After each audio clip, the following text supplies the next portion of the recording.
इलाही आमिर ला इलाहा इल्लल्लाह। सल्लल्लाहु अलैका या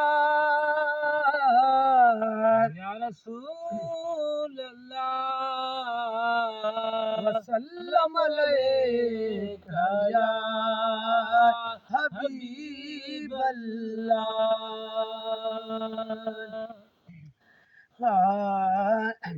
कासिम शाह तुझी दरगाह वो मुल्कन में मशहूर आए।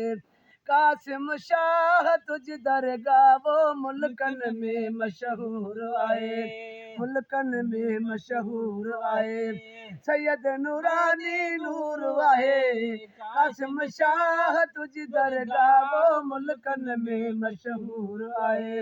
कासिम शाह तुझी दरगाह वो मुल्कन में मशहूर आहे। आल नबी औलाद अली मुर्शिद सोहणो हक जो वली।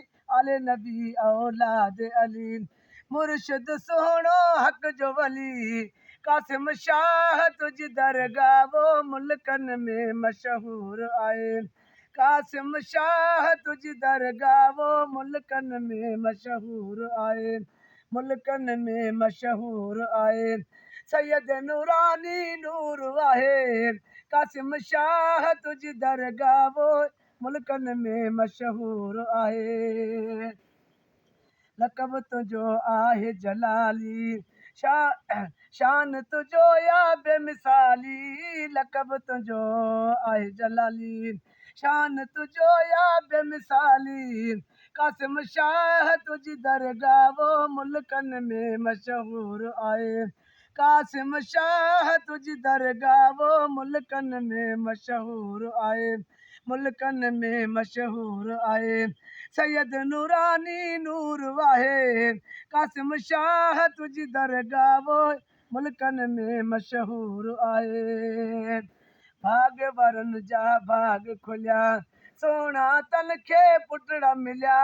भाग वरन जा भाग खुलिया सोना तन खे पुटड़ा मिलिया। कासिम शाह तुझी दरगाह वो मुल्कन में मशहूर आहे। मुल्कन में मशहूर आहे। सैयद नूरानी नूर वाहे। कासिम शाह तुझी दरगाह वो मुल्कन में मशहूर आहे। रोज़ ॾिसण सां अखियूं ठरनि दुनिया जा बादशाह झुकनि। रोज़ ॾिसण सां अखियूं ठरनि दुनिया जा बादशाह झुकनि। कासिम शाह तुझी दरगाह वो मुल्कन में मशहूर आहे। मुल्कन में मशहूर आहे। सैयद नूरानी नूर वाहे। कासिम शाह तुझी दरगाह वो मुल्कन में मशहूर आहे। हाफ़िज़ अब्दुल करीम सुणो ख़लीफ़ो सदन जो मन मोहणो।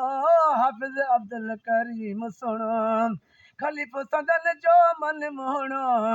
कासिम शाह तुझी दरगाह वो मुल्कन में मशहूर आहे। मुल्कन में मशहूर आहे।